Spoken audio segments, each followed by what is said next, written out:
from the class 12th, Flamingo. And the name of the chapter is Going Places. Going Places written by A.R. Barton. ये बहुत ही interesting story है जो teenagers के dream, imagination और fantasies को show करती है। स्टोरी के मेन कैरेक्टर सोफ़ी है और जो एक मिडिल क्लास फैमिली से बिलोंग करती है। सोफ़ी अपनी ऑर्डिनरी लाइफ से बाहर आकर कुछ अच्छा, बड़ा और एक्साइटिंग अचीव करना चाहती है। वह फ्यूचर में boutique owner, actress, fashion designer बनने का सपना देखती है और अपनी इमेजिनरी वर्ल्ड में रहना पसंद करती है।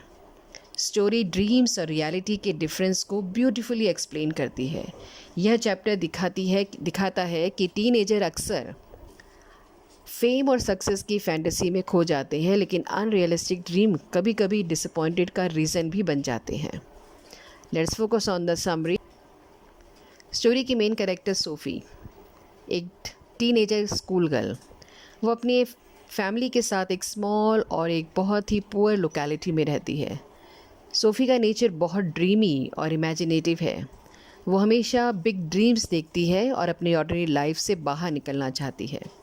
स्कूल से घर लौटते समय सोफ़ी अपने फ्रेंड जैंसी से फ्यूचर प्लान के बारे में बात करती है। सोफ़ी कहती है कि वह आगे चलकर एक बुटीक खोलेगी। कभी वह एक्ट्रेस बनने की बात करती है तो कभी फैशन डिज़ाइनर बनने की। जैंसी उसकी बातें सुनती है, लेकिन वो बहुत प्रैक्टिकल लड़की है।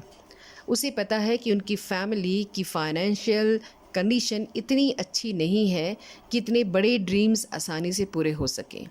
इसीलिए वह सोफ़ी को रियलिटी समझाने की कोशिश करती है। सोफ़ी का एक बड़ा भाई है, जियोफ।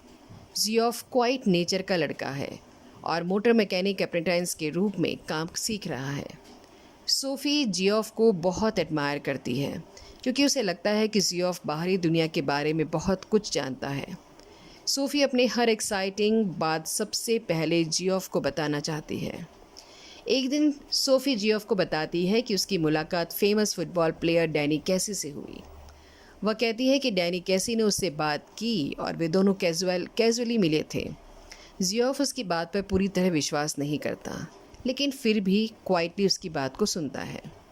धीरे धीरे सोफ़ी अपनी इमेजिनेशन में और खो जाती है। वह कहानी को और इंटरेस्टिंग बनाते हुए कहती है कि डैनी उसे दोबारा मिलने का प्रॉमिस भी किया है।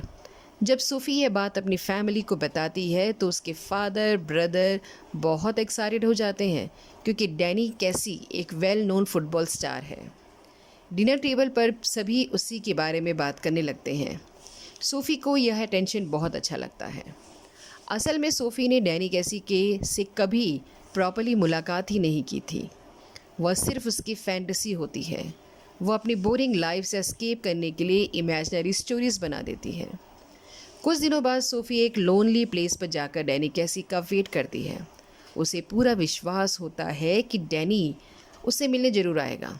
कुछ घंटों तक इंतज़ार करती रहती है और अपने सपनों में खोई रहती है, लेकिन डैनी नहीं आता। धीरे धीरे सोफ़ी का सैडनेस और डिसअपॉइंटमेंट फील होने लगती है। तब उसे एहसास होता है कि उसके ड्रीम रियलिटी नहीं थे। स्टोरी के अंत में राइटर ये दिखाना चाहता है कि टीनेजर अक्सर इमेजिनेशन और फैंटेसीज़ में खो जाते हैं। ड्रीम देखना गलत नहीं, लेकिन रियलिटी को समझना भी ज़रूरी है। अनरियलिस्टिक ड्रीम्स बाद में डिसअपॉइंटमेंट का कारण बन सकते हैं।